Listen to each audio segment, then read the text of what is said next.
Le bien commun reçoit aujourd'hui un invité exceptionnel, Paul Ricoeur.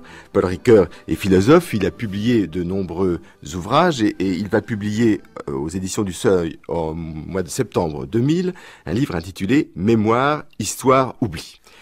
Cher Paul Ricoeur, pour aborder le thème de ce matin, donc de justice et pardon, permettez-moi de commencer par vous citer, et par citer une phrase extraite de votre livre « Le Juste ». Vous opposez dans ce livre, je vous cite, une philosophie politique où la question du droit est occultée par la hantise de la présence incoercible du mal à l'histoire, et une philosophie où le droit serait reconnu dans sa spécificité non violente. Et vous proposez de dire que si la guerre est le thème lancinant de la philosophie politique, la paix est celui de la philosophie du droit. Alors, la question est de savoir comment est-ce qu'on va passer de la guerre et du mal, ce mal incoercible à l'histoire, à la paix. Et en quoi la justice pourra nous aider à sortir de cette terreur. Et plus précisément, ma première interrogation, la première question est de savoir, est-ce que le droit, la justice, le procès, avec ses instruments ordinaires de la peine, de l'accusation, d'une accusation centrée, de la défense, de débats centrés sur l'action d'un homme et puis sur l'attribution d'une peine, est-ce que tous ces instruments du procès pénal qui sont adaptés à une souveraineté bien délimitée et au temps de paix, est-ce que ces instruments peuvent être étendus, en quelque sorte, à des crimes immenses, à des atrocités de masse, c'est-à-dire comme, par exemple, le crime contre l'humanité. En d'autres termes, ma première question est de savoir si on peut passer, est-ce qu'on peut utiliser les instruments du procès ordinaire pour juger des événements extraordinaires, comme par exemple le génocide? Oui, je pense qu'il faut d'abord repartir de la situation que vous avez décrite au début, à savoir la position du droit pénal par rapport au problème de la guerre et de la paix, par rapport à la violence. Et en effet, si le droit pénal a un rapport avec la violence, c'est le procès, comme vous l'avez dit. C'est-à-dire que l'on va théâtraliser, on peut dire, l'action criminelle en faisant comparaître, c'est-à-dire paraître ensemble, l'accusé et sa victime. Et donc, une cérémonie de langage, si vous voulez, qui va traiter par le moyen d'un conflit d'arguments, les conflits de violence. Et donc, c'est inscrit ainsi que le procès va s'inscrire dans un projet, alors à longue échéance, qui sera la reconstitution du corps politique. Mais en passant par une finalité courte qui va être de trancher. Trancher le débat, c'est-à-dire séparer le coupable, la victime, les remettre chacun à sa place. Bon, alors, votre question c'est, mais est-ce que ce qu'on fait avec les criminels ordinaires, on peut le faire pour les grands criminels de l'histoire? Alors j'ai présent à l'esprit, comme chacun, le procès de Nuremberg, le procès de Tokyo, le procès de Eichmann, mais aussi les procès d'Amérique du Sud, Dweser, et puis les trois procès français, Barbie, Touvier, Papon. Bon, et donc il faut trancher sur des cas singuliers, mais dans un procès général. Alors, moi, à votre question, est-ce que l'on peut étendre à des crimes extraordinaires une procédure pénale appliquée et valide pour les... Je dis oui, c'est le pari. C'est le pari que on doit pouvoir faire comparaître dans les conditions du droit. Et c'est précisément, je dirais, la riposte aux criminels, aux grands criminels de l'histoire. Non, vous serez soumis à notre justice libérale, c'est-à-dire d'écoute mutuelle des arguments. Vous aurez droit à la parole, c'est-à-dire que tout ce que vous avez nié par votre action criminelle, nous allons vous l'appliquer équitablement. Alors je crois que c'est ça la force du grand procès criminel, c'est donc d'appliquer la règle aux grands crimes, la règle des crimes ordinaires. Et le deuxième effet, je pense, c'est de susciter dans l'opinion publique une nouvelle querelle, un dissensus. Et là, je crois qu'il y a un crédit fait on peut dire, à la discorde verbale pour soigner la discorde, on peut dire, physique, n'est-ce pas, des troubles et des grands crimes. Alors, c'est un double pari, vous voyez. D'une part, la procédure pénale est valable pour les grands criminels comme pour les criminels ordinaires. Et deuxièmement, l'effet sur la société est un effet bénéfique de relancer l'addiction. Et donc, si j'essaie de définir le libéralisme politique pour le distinguer du libéralisme économique, c'est le crédit accordé au dissensus. Jouer la carte du dissensus comme une valeur pédagogique pour l'opinion publique. Est-ce que c'est d'ailleurs pas ce que nous a montré récemment l'affaire Pinochet? Est-ce qu'on ne voit pas dans l'affaire Pinochet qui n'est pas terminée, est-ce qu'on ne voit pas le principal bénéfice que nous en retirons pour l'instant, et peut-être même que la société chilienne en retire pour l'instant, c'est précisément cet effet de dissensus verbal? Oui. Essentiellement. Alors dans le cas de Pinochet, je veux dire, ce vieillard, est-ce qu'il faut le faire souffrir?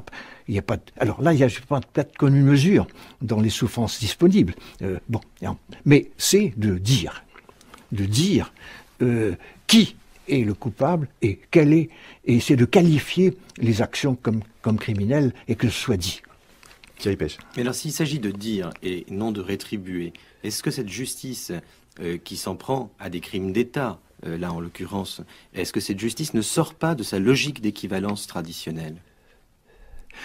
Oui, la logique d'équivalence, je veux dire principalement que l'échelle des peines doit être proportionnée à l'échelle des délits. Or là, nous avons affaire à des délits hors échelle, et du même coup, il n'y a pas de peine proportionnée. Mais précisément, si la question essentielle n'est pas de faire souffrir aussi le criminel, mais de dire, de nommer le crime et le criminel, alors là, il y a une effectivité.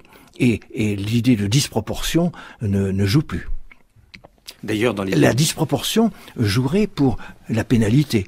Et c'était l'argument, n'est-ce pas, je crois que Jean Kelevitch employait dans son fameux livre sur l'imprescriptible. Il disait, il n'y a pas de peine proportionnée. Mais le problème, peut-être que vous le discuterez ailleurs, n'est-ce pas, le problème de la pénalité, mais ce n'est pas la souffrance ajoutée, c'est la parole dite. Oui, c'est-à-dire que je crois que tout le travail de la justice, c'est de rendre équivalentes des choses qui ne le sont pas. C'est de trouver les équivalences. Les équivalences ne sont pas a priori disponibles. C'est à la justice et tout un travail politique de les construire.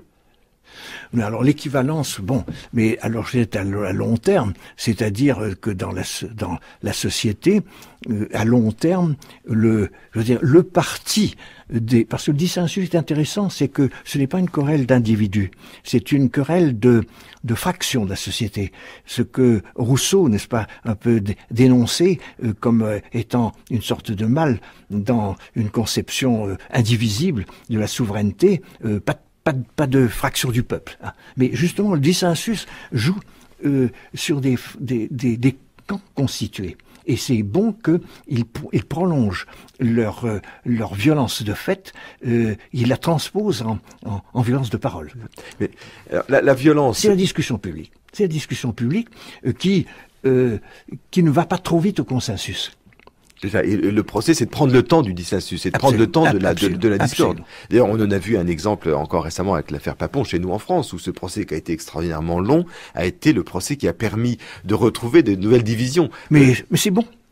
C'est ça, des nouvelles divisions qui étaient différentes de celles de 45. Mais la première division, c'est quand même celle entre la victime et le bourreau. Et on pourrait même dire que d'ailleurs, le propre d'un crime contre l'humanité, c'est que personne ne peut rester indifférent. Et la distinction de Raoul Hilberg, c'est de dire il y a les victimes, les bourreaux et les bystanders. On ne sait pas très bien comment les appeler d'ailleurs. Mais je retrouve votre question justement de l'équivalence, parce que ce n'est pas une équivalence quantitative, si vous voulez. C'est d'abord la comparution. C'est-à-dire de paraître ensemble, de faire paraître ensemble la victime. Alors, à Nuremberg, ça avait été le cas, et au procès Eichmann.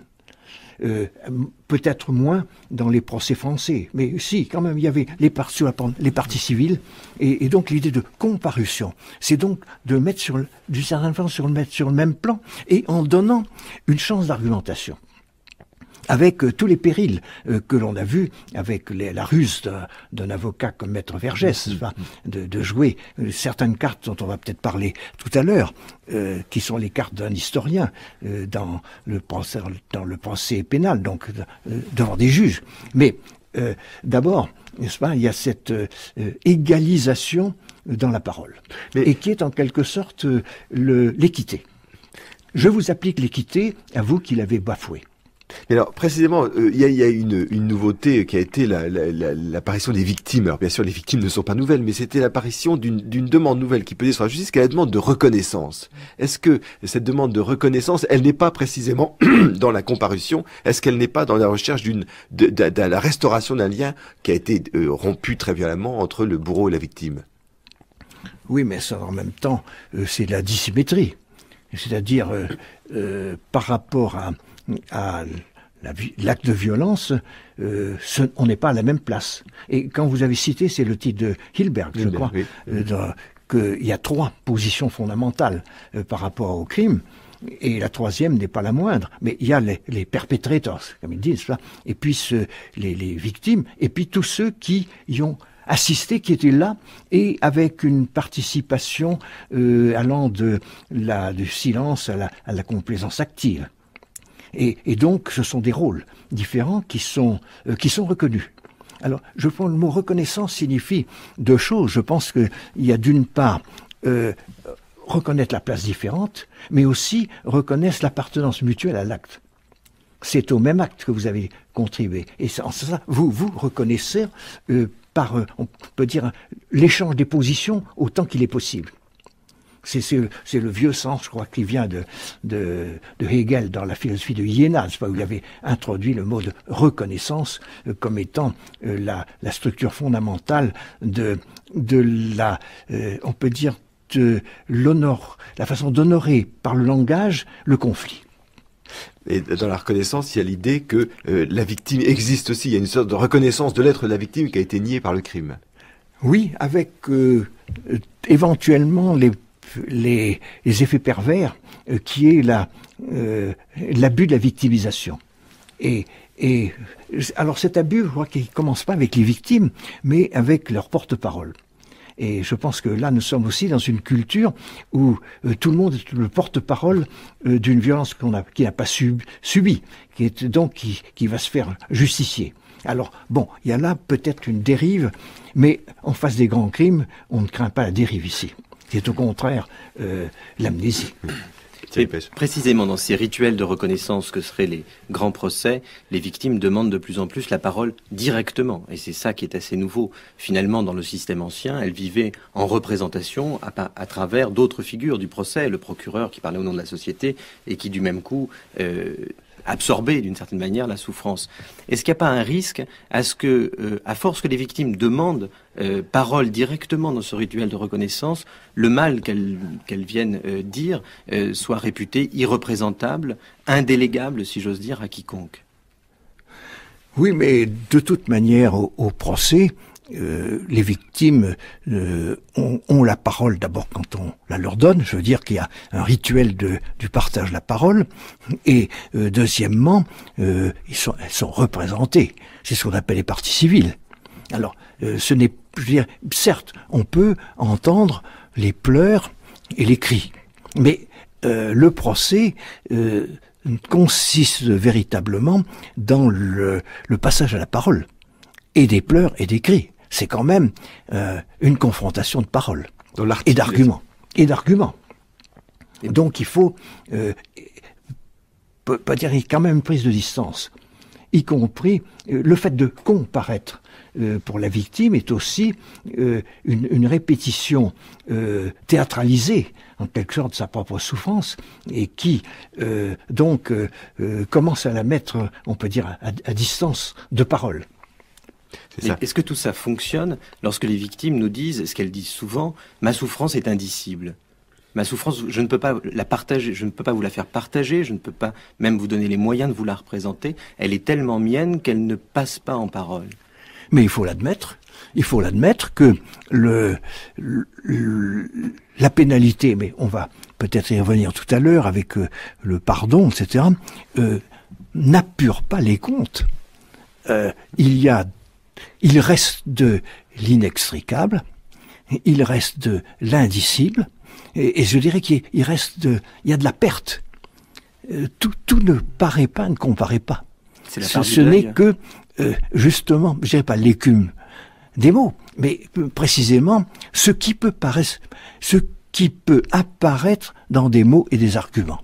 Donc, en ce sens, il y a une limitation, mais on peut dire l'exercice public du procès consiste précisément à tirer tout le bénéfice de cette limitation, je dirais, au langage. Vous diriez que c'est la part du deuil?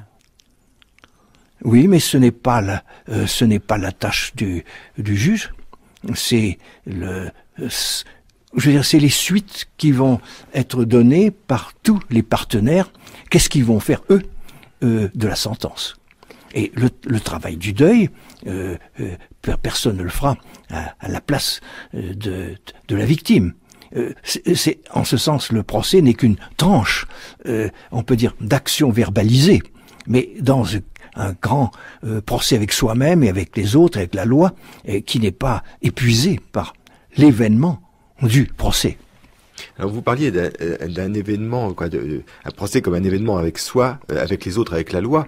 Précisément, lorsqu'il s'agit de crimes contre l'humanité, de crimes de masse, l'histoire est engagée. C'est-à-dire que c'est pas uniquement une histoire individuelle, celui de l'auteur ou celui de la victime qui est engagé par le crime, mais c'est une politique, c'est-à-dire c'est tout le dessein d'une nation. Et vous rappeliez tout à l'heure que un des arguments de la défense est d'appeler en cause, en garantie, on pourrait dire, l'histoire tout entière, et de dire, ce qu'on a vu à Nuremberg par exemple, de dire la guerre transcende en quelque sorte le crime, et c'est une grand dérèglement collectif qui a elle-même ses causes. En d'autres termes, on a vu qu'à chaque fois dans ces procès de Nuremberg, mais encore plus d'Eichmann et chez nous de Barbie, Touvier et Papon, on a vu cette difficulté de régler les rapports en quelque sorte entre justice et histoire. L'histoire des historiens. Mais cet ordre dissensus, si on peut dire, ne doit pas être réglé. Il doit être laissé en l'état. Parce que une des conditions de la tenue d'un procès criminel, c'est de limiter le champ d'investigation, d'une part aux protagonistes principaux, donc les décideurs de la solution finale, dans le cas de Nuremberg, mais aussi aux événements qu'ils ont pu contrôler par leur action directe. Donc il y a une limitation du champ, et qui est nécessaire à la production de la sentence. Et au contraire, le jugement historique va toujours consister à élargir le champ. Non seulement multiplier les protagonistes, mais multiplier les niveaux. Le culturel, le politique, le social, l'économique, etc. Élargir le champ, avec le risque justement de diluer les responsabilités. Alors ça s'est traduit de façon très intéressante dans la grande controverse des historiens allemands sur l'Holocauste.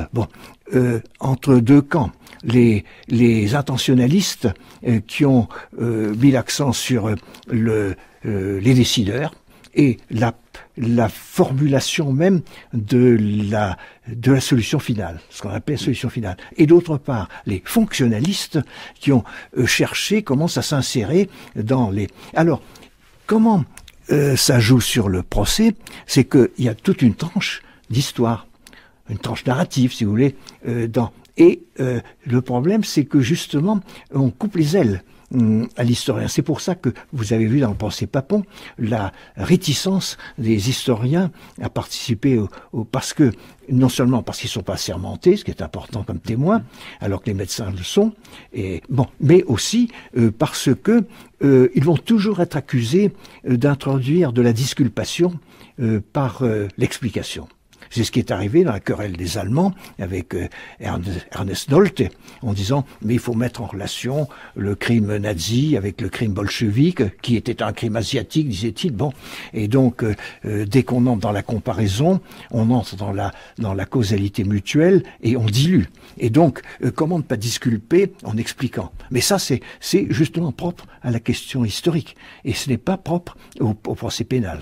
Dans le procès pénal, il y a souvent un argument qui est revenu, notamment à Nuremberg, Nuremberg, c'est l'argument, les anglo-saxons disent tu quoque. Toi aussi, en latin. Oui. C'est-à-dire, finalement, bien sûr, il y a eu des crimes de guerre commis par exemple, mais eux aussi, il y a eu Hiroshima, il y a eu, il y a eu Nagasaki, et on même d'ailleurs dans le procès, précisément, Dönitz a été disculpé parce que ce qu'il avait fait dans la guerre sous-marine avait été fait par les Américains. Donc, c'est un argument, Thierry Pech, qui est souvent utilisé par la défense.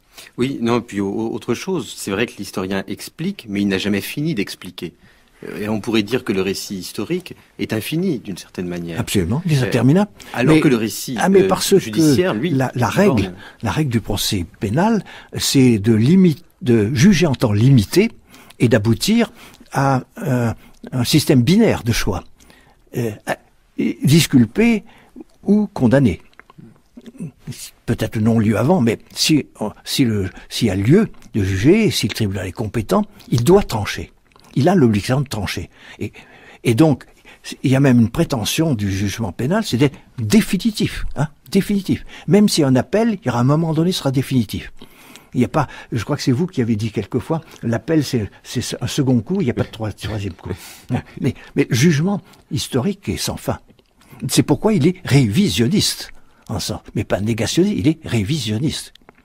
Qui est donc, alors la révision, c'est une catégorie juridique prudemment employé. Mais alors comment accorder ces temps, ces différents temps? Le temps du judiciaire, je dis pas de la justice, le temps du judiciaire qui est le temps du procès, qui est un temps limité, et le temps de la justice ou le temps de l'histoire qui est un temps interminable. Par exemple, vous faisiez référence à la querelle des historiens allemands, ils ont dû réouvrir l'histoire du Troisième Reich après Nuremberg, après qu'on ait décidé que les auteurs de la solution finale étaient bien coupables, d'ailleurs ont été pendus. C'est-à-dire qu'ils avaient une tâche qui était quand même particulièrement délicate, d'avoir à réouvrir un dossier que la justice avait fermé.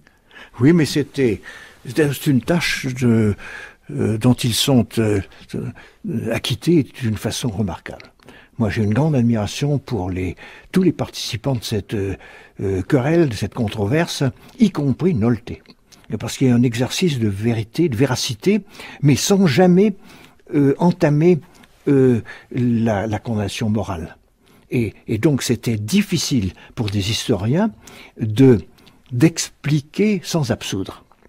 L'un d'entre eux, Christian Mayer, a très bien expliqué ça, en disant il s'agit d'employer toutes les armes de l'explication historique et donc aussi de la comparaison, du comparatisme avec d'autres crimes, et donc au risque de noyer, de diluer, d'en faire un détail. Oui, le mot détail est un des pièges de l'historien, parce que effectivement on replace dans des cadres de plus en plus vastes. Mais alors, je dirais que l'arbitre entre les deux, c'est le citoyen. Entre le juge et l'historien, il y a un tiers, qui est le citoyen. Qu'est-ce qu'il va faire de ça? Et nous revenons à la question du dissensus. Comment la publicité, la publication des procès est essentielle au travail de mémoire, alors, qui va se continuer dans l'opinion publique. Alors que le procès est achevé, la publication du procès rouvre, on peut dire, un procès devant l'opinion publique, qui est l'ultime juge. C'est ça. C'est-à-dire que il y a une sorte le juge du juge en quelque sorte, c'est la publicité, c'est l'opinion publique. Mais l'opinion publique, elle est changeante. Donc comment faire juger l'opinion publique? Comment le citoyen peut-il s'exprimer dans un procès? Est-ce que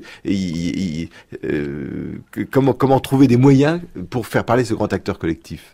Oui, mais ça pose tout le problème de l'état, le niveau de discussion dans la sphère publique. Et bon, c'est un tout autre problème que la place des médias, la place de la presse. Par ça, il est quand même intéressant de voir que la controverse d'historien s'est produite dans la presse. C'était le grand journal de Francfort. C'est dans le grand journal de Francfort que les pièces du procès entre historiens a été étalées, y compris à Bermas. Oui, c'est très bien quand on peut, c'est très bien quand on peut médiatiser ce débat, le rationaliser, lui donner une forme argumentative. Mais on sait que la démocratie d'opinion, enfin ce qu'on appelle la démocratie d'opinion, s'abandonne volontiers aussi aux émotions, aux jugements hâtifs, et que dans une société comme je crois la société française, où l'espace entre finalement l'espace institutionnel et l'espace de l'opinion publique, eh bien entre les deux il y a un grand vide, il y a peu de corps intermédiaires, il y a peu de lieux qui permettent de faire remonter l'opinion, le meilleur de l'opinion par capillarité au niveau du débat. Est-ce qu'il n'y a pas là un risque d'injustice au fond de ce troisième acteur? En tout cas, et le juge et l'historien sont indemnes. Là, je veux dire, ça, le problème que vous posez, c'est le problème de l'opinion publique et de l'état d'activité de cette opinion publique. Et bon, notre discussion d'aujourd'hui fait partie de l'éducation de l'opinion publique, bon, par un petit dissensus entre nous. Ben, c'est cela, la règle du jeu. Aussi retarder la sentence. Alors, venons-en maintenant à l'après-procès, parce que on a bien vu également que dans ces grands procès est apparu des termes nouveaux pour la justice, comme celui de mémoire, comme celui de pardon. Et on a vu l'exemple, par exemple, de l'Afrique du Sud, dans lequel c'était en quelque sorte l'aveu des exactions qui avaient été commises de part et d'autre, du côté de l'ANC et du côté des forces de sécurité, contre l'amnistie. Et donc, aujourd'hui, il y a tout un registre nouveau qui est d'ailleurs déroutant pour les juristes et déroutant pour les citoyens également, qui est ce registre entre la mémoire, l'amnistie, l'amnésie, l'oubli, c'est-à-dire la survie au procès ou l'après-procès, pour parler dans des termes moins dramatiques. Le cas que vous évoquez de la commission Vérité et Réconciliation d'Afrique du Sud est singulier. N'est-ce pas? Parce que précisément, un peu différent de ce que vous venez de dire, c'est l'amnistie. C'est-à-dire, on ne passera pas au tribunal, on ne fera pas Nuremberg, on ne fera pas Buenos Aires, on ne fera pas le procès du général Villela. Alors, ça, c'est une sorte de court-circuit tenté d'une façon extrêmement courageuse par deux hommes, Mandela et Monseigneur Tutu, d'amener à comparaître les victimes et leurs bourreaux, les premiers faisant des aveux, je veux dire, exposant leur douleur, et les seconds avouant, et amnistiés parce que ayant avoué, c'est-à-dire n'ayant pas de procès. Alors, le piège, qui n'a pas été complètement évité, c'est que l'aveu peut être une ruse. Et en effet, un certain nombre de criminels blancs, ou d'ailleurs noirs aussi, puisque la plupart des crimes ont été entre noirs, on avouera pour ne pas aller au procès. Et donc, vous voyez, c'est un usage de l'amnistie. L'amnistie contrôlée par une commission ad hoc. Ça, c'est sans exemple actuellement dans le monde. Et le bénéfice... C'est pour ça que vous parlez de l'après-procès. Là, c'est éviter le procès. C'est éviter le procès, c'est contourner le procès pour la vérité. Parce que dans le fond, ce qui est important dans ces procès aussi, c'est de fixer une vérité, définitivement. Et il n'y a pas de meilleure vérité que celle qui est avouée par les intéressés eux-mêmes. Et donc oui, vous savez que ça aboutit à 5 gros volumes du rapport de cette commission, et rapports qui n'ont pas été encore validés par les instances législatives et exécutives de l'État.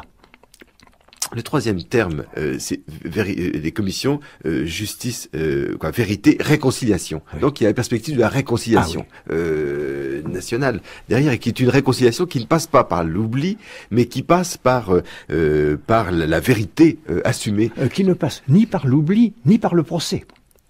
C'est ça qui est important. Qui passe par la commission de réconciliation. Alors là, c'est un court-circuit sans autre exemple dans l'histoire contemporaine. C'est une alternative à Nuremberg. Je crois que ça n'a peut-être pas été souligné. Mais d'ailleurs en Afrique du Sud, je crois que ça n'a pas été de soi. Il y a eu des difficultés. Oui, mais écoutez, la commission a remis son rapport fin 98. Et donc, c'est une affaire tellement récente, n'est-ce pas? Les auditions ont duré 4 ans. Et le nombre, c'est plusieurs milliers de dépositions qui ont eu lieu. C'est une opération de très grande envergure, mais qui supposait une maturité politique qui est loin d'être atteinte non seulement par les Noirs, mais aussi par les Blancs.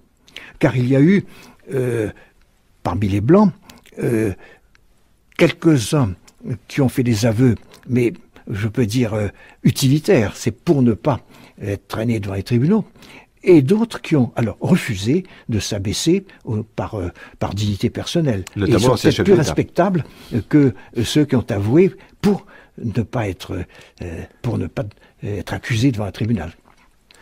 Bon. Mais ça, je veux dire, cette option singulière ne doit pas peut-être entrer dans notre appréciation de nous, ce qui nous est arrivé après les grands procès criminels. Ma question était, permet de comment articuler le procès et le pardon. Voilà, c'était en fond la question que je voulais vous poser. C'était comment est-ce qu'on peut, est-ce que là on a un exemple historique qui est sans précédent d'une manière d'arriver à la réconciliation et d'arriver à dépasser en quelque sorte le crime. Donc ma question c'est est-ce que comment concevoir les rapports entre la justice, la peine qui doit être exécutée et le pardon? Moi, je suis ici tout à fait du côté de Jacques Derrida dans sa discussion dans le monde des débats. À savoir que il ne faut pas vulgariser la notion de pardon. C'est quelque chose de trop extraordinaire. Et deuxièmement, il ne faut pas que ce soit substitué à la justice. Mais alors je prendrai un exemple, puisque actuellement il y a peut-être une sorte de théâtralisation générale, de la repentance à tout vent, qui est parfaitement excessive. Bon, mais je prends le cas du pape, qui va voir dans sa prison son agresseur. Il n'a jamais demandé la suspension de sa peine. C'est un acte personnel. Et dans la présupposition que quelqu'un a demandé pardon. On ne donne pas pardon comme ça à tout vent. Et, la véritable, je dirais que l'entrée d'abord dans le problème du pardon, c'est la demande de pardon. Quelqu'un a-t-il demandé pardon sincèrement, authentiquement? Sans ça, il n'y a pas de problème. Et deuxièmement, le pardon est un acte personnel de personne à personne. Et donc ce n'est pas institutionnel. Il n'y a pas d'institution du pardon. Alors, l'amnistie, c'est autre chose. Et moi, j'adopterai assez le vocabulaire d'un théoricien allemand, Kodal, sur les formes politiques du pardon, où il dit que traiter correctement un prévenu et établir des lois d'amnistie, ce n'est qu'un incognito du pardon. Et donc, une forme non seulement dérivée, mais qui peut tourner très vite à la caricature et à l'abus. Et en tout cas, je crois qu'il faut dire que jamais le pardon ne doit se substituer à la justice. Il faut que justice soit faite et aille jusqu'au bout. Et donc, c'est un rapport personnel éventuel de la victime à son agresseur, mais ce n'est pas de la justice. Thierry Pêche. Oui, je repensais justement à cette commission Vérité-Réconciliation, devant laquelle une femme de victime était comparue et avait dit, je crois d'ailleurs que Jacques Derrida cite ce cas dans l'article auquel vous faites allusion, avait dit « Je n'autorise pas cette commission à pardonner, je suis la seule à pouvoir pardonner et je ne suis pas prête ». Mais elle n'était que la femme de la victime. Dans bien des cas que nous venons d'évoquer, celui qui est capable de pardonner n'est plus là, il est disparu, il est mort. Qui va pardonner en son nom ? Ou alors faut-il considérer que lorsque la victime est disparue, la dette va rester béante, faute de créanciers? Alors là, vous posez un problème qui est la délégation, soit dans le rôle de celui qui demande pardon, soit dans le rôle de celui qui pardonne. Mais prenez par exemple le cas dans des grandes institutions comme les églises ou des grandes institutions professionnelles, les magistrats, les professeurs, etc. Alors, qui peut demander pardon à qui? Alors, ce n'est qu'au nom d'une solidarité historique. J'appartiens à la même communauté qui a commis ces exactions. Bon, disons, les évêques de France demandant pardon pour le traitement des Juifs, bon, ça, ou le pape, bon, et demandant pardon pour l'Inquisition, pour ça. Bon, alors, c'est parce que il représente personnellement une institution qui a une longue histoire, qu'il est comme le délégué, le représentatif de cette longue histoire et qui se met à contemporain de l'événement à travers cette longueur de temps. Mais à qui la demande été, à qui demande-t-on pardon? Les victimes de l'Inquisition ont disparu, et donc c'est des victimes invisibles.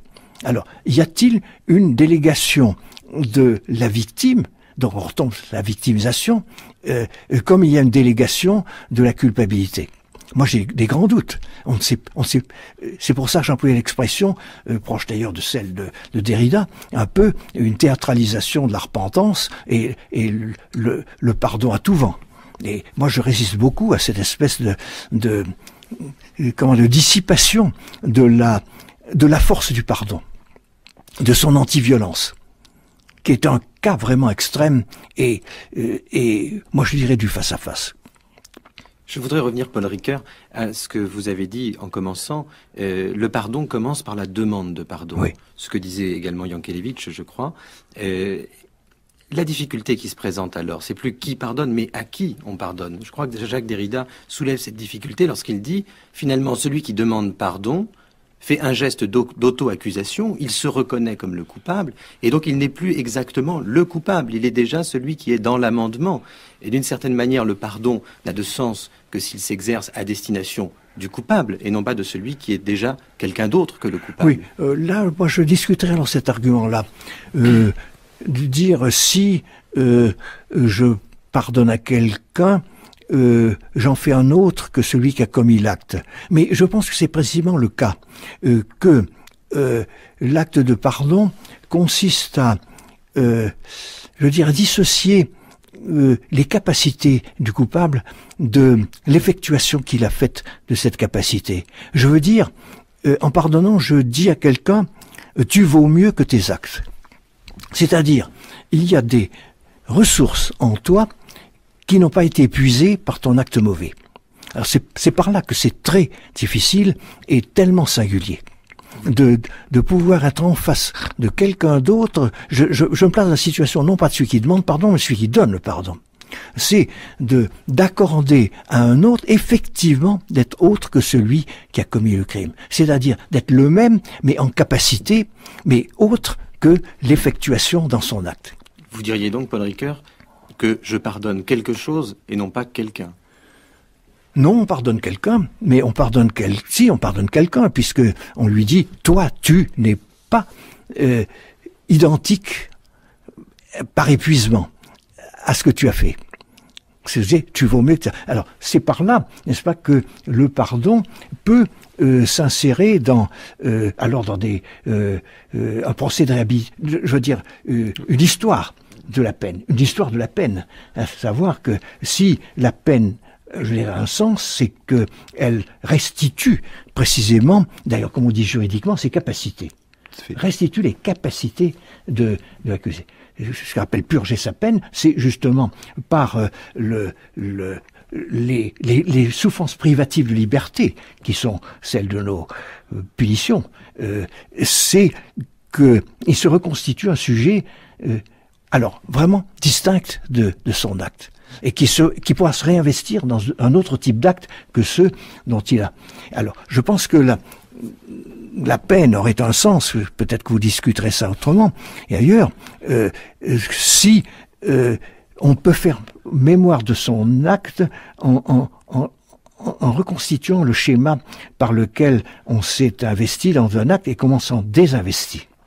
Et la peine serait ce qui vient séparer en quelque sorte l'auteur de son acte. Oui, mais moi je pense à la très belle analyse de Hannah Arendt, lorsqu'elle dit que la continuation de l'action suppose deux actes. Il faut pouvoir se délier en arrière de soi et se lier en avant de soi. Se délier en arrière de soi, c'est le pardon, et se lier en avant de soi, c'est la promesse. Mais pour être capable de se lier à nouveau, il faut se délier. Donc, il faut rompre ce que la pensée indienne appelle le karma, c'est-à-dire cette espèce d'enchaînement dans la chaîne de ses actes. Sortir l'auteur de la chaîne de ses actes, qui est un acte immense, gigantesque. Et là, Derrida a raison de dire que c'est un acte impossible qu'il faut faire. Est-ce qu'on pourrait pas, Paul Ricoeur, transposer cette lecture de la peine au niveau général d'une société? C'est-à-dire que dans le fond, est-ce que le rôle des procès, le rôle de la justice judiciaire serait de délier, pour reprendre l'expression de François Host qui était à votre place il y a 3 semaines, qui serait de délier le temps? Et que, on pourrait le dire de manière un peu plus prophétique, de régénérer le temps. C'est-à-dire que la justice viendrait purger un passé qui pèse collectivement sur tout un groupe et qui viendrait rendre de nouveau une promesse possible. Mais ça, c'est ce que j'aime d'ailleurs dans le livre de Host, c'est d'avoir en quelque sorte scandé le temps social, le temps juridique et le temps pénal, donc par réduction, par une série d'actes liés-déliés. Il y a comme une rythmique de liés-déliés. Et parce que quand on a commis un acte, on s'est lié à ce qu'on a fait, et c'est pour ça qu'on en est responsable, on est imputable. C'est-à-dire, on peut le mettre à votre compte. Donc, on vous lie. Et bon. Mais en même temps, si vous êtes jugé, purger sa peine, c'est aussi entrer dans le processus où on se délie. Et pour être capable de nouveau liement, n'est-ce pas? Il faut un beau mot avec le verbe. Il faut, oui, un nouveau liement à partir d'un déliement. Si le procès et ce rituel de reconnaissance que vous avez décrit tout à l'heure, Paul Ricoeur, au début de notre entretien, et si le pardon suppose une demande de pardon dans laquelle il y a bien une reconnaissance de l'acte, est-ce que, par transitivité, si j'ose dire, le procès ne pourrait pas être l'antichambre de la possibilité du pardon? C'est-à-dire le lieu où les acteurs reconnaissent leurs actes, leur situation, et donc processus au terme duquel le pardon devient possible. Alors ça, c'est l'histoire hors procès et après procès. Mais le tribunal, la catégorie du pardon n'est pas une catégorie juridique. Donc, il n'y a que 2 choses, la condamnation et l'acquittement, s'il n'y a pas eu non-lieu. Mais il n'y a pas le pardon. Il peut y avoir des circonstances atténuantes, donc, mais ça fait partie de ce que Caudal appelle très justement la considération. La considération. Parce que même le criminel, peut-être surtout dans les procès ordinaires, on doit de la considération au coupable. C'est-à-dire, lui donner la parole déjà. C'est très hegelien, ça. Oui, mais oui. Alors ça, c'est l'aspect de réconciliation. Il y a une mutualité de la parole. Nous échangeons de la parole. Donc, l'équité consiste dans la possibilité au prévenu de parler comme sa victime aussi. C'est fait partie de la comparution, de paraître avec elle. Oui, une question qui, à la lecture de l'article de Jacques Derrida, qui décidément nous sert de référence ce matin, Paul Ricoeur, une question reste, à mon avis, en suspens dans cette réflexion sur le pardon. Jacques Derrida dit finalement le pardon est culturel. Il est d'origine abrahamique. Lorsque le Premier ministre japonais demande pardon aux Coréens et aux Chinois, il utilise une notion qui n'est pas du tout dans la tradition japonaise, et c'est là le signe de ce que, par la multiplication des scènes de repentance sur la scène géopolitique, et bien de ce qu'il y aurait une grande conversion chrétienne, une mondiale latinisation, comme il dit, de la scène internationale. Est-ce que vous partagez ce diagnostic? Oui, mais c'est un fait culturel que, on peut dire, la parole abrahamique, c'est-à-dire donc juive, chrétienne, islamique, et a été une parole forte, et qui, alors ça touche là, je dirais, à un rapport très difficile que suscite, selon cet article, le rapport entre l'universel et l'historique. Parce que il y a dans toute proclamation de parole forte une présomption d'universalité, une présomption, et une prétention d'université. Alors, c'est reconnu par les autres ou pas. Et il n'y a pas simplement que dans le religieux qu'il y a cette universalisation d'une parole qui a été donc abrahamique dans le cas. Mais toute la question des droits de l'homme repose là-dessus. C'est qu'en gros, c'est du langage anglo-saxon, du libéralisme politique qui a été du bout des lèvres assumé plus ou moins par tout le monde. C'est-à-dire, il n'y a pas d'alternative au vocabulaire des droits de l'homme qui a été on peut dire finalement non plus le produit la tradition abrahamique, mais des Lumières. Et il y a eu là une sorte de convergence de l'héritage, qu'on peut dire, largement abrahamique et de l'héritage des Lumières. Et finalement, à longue échéance, Jérusalem et Athènes, si vous voulez. C'est-à-dire que on assisterait, et ce serait le sens de l'universalisation, qui ne serait pas un universel d'emblée, mais qui serait une construction de l'universel par une histoire qui est faite d'un empilement. Mais donc c'est un des aspects de ce qu'on appelle globalisation, qui n'a pas seulement des aspects économiques, c'est que maintenant les arguments circulent, et puis les modèles de reconnaissance, pour employer le terme de tout à l'heure. Et bon, il se trouve que par peut-être quelquefois le trajet de la violence, la colonisation, c'est vrai. Bon, il y a eu une sorte de latinisation qui est aussi une germanisation de l'ensemble du monde. Mais parce que ça a été quand même un discours extrêmement fort, et il se trouve que la culture occidentale, donc gréco-germano, latine, a produit ce discours fort. Mais est-ce que ces concepts d'origine religieuse, Paul Ricoeur, est-ce que ces concepts d'origine religieuse peuvent vivre à l'échelle internationale sans se couper de leurs racines culturelles, de leurs racines religieuses? C'est-à-dire, est-ce qu'ils peuvent accéder à l'universel sans renier leur origine? Est-ce qu'il ne faut pas qu'ils s'émancipent d'une certaine manière de leur personne ne demande ce déracinement. C'est un fait que autour d'une communauté, il y a des marges qui sont de plus en plus vastes. Et d'ailleurs, je dirais que la survie du centre dépend de sa capacité de négociation avec ses marges. C'est le cas de toutes les communautés religieuses maintenant. Elles ne sont plus définies par des limites, par des murs. Si vous voulez, les vases contenants n'arrivent plus à retenir la surabondance de la source, qui va donc se disperser. Mais en même temps, il y aura toujours des gardiens du temple pour tout simplement préserver l'origine du jaillissement. Donc, il se passe quelque chose, à la fois dans les centres religieux, disons, du christianisme multiple, du judaïsme, de l'islam, mais en même temps, il y a une sorte de diffusion de la parole qui exprime tout simplement sa force originaire.